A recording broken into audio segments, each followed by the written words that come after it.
భాగవత పద్యమకరంద ప్రియులరా నమస్తే. గజేంద్ర రక్షణార్థమై ఆకాశ మార్గంలో ఆతృతగా వెళుతున్న శ్రీహరిని దేవతలు చూచి నమస్కరించి ఓం నమో నారాయణాయ అని పఠించి స్తోత్రం చేశారు. కానీ గజేంద్రుని కాపాడాలన్న తొందరలో ఉన్న స్వామి ఇవేవీ గమనించలేదు.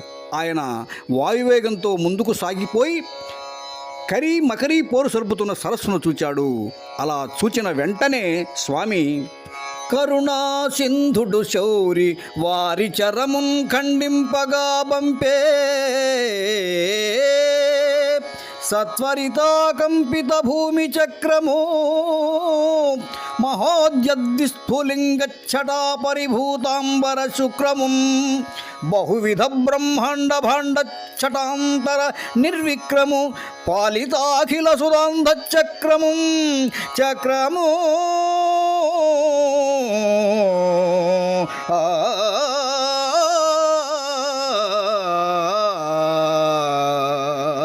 సమస్త దేవతలను కాపాడగలది.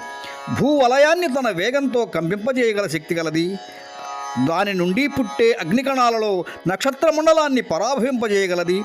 బ్రహ్మాండ భాండాల వెలుగుల నడుమ ఎదురులేని సంచారం కలిగిన తన సుదర్శన చక్రాన్ని దయాసముద్రుడైన శ్రీహరి కరిని బట్టి వేధిస్తున్న మకరిని చంపడానికి ప్రయోగించాడు. అలా ప్రయోగించగా భీమంబై తలదృంచి ప్రాణముల బాపెం చక్రమాసుక్రియన్ హేమక్ష్మాధర దేహము చకిత వన్యేభేంద్ర సందోహం కామక్రోధ నగేహమున్ కరటి రక్తస్రావగ్రాహంబు నిశ్చేమోత్సాహము వితదాహము జయశ్రీ మోఘమున్ గ్రాహమున్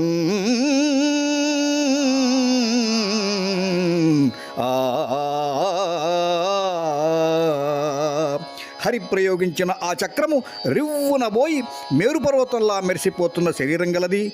అడవి ఏనుగులకు సైతం భయం కలిగించగలిగినది. కామక్రోధాదులతో నిండినది.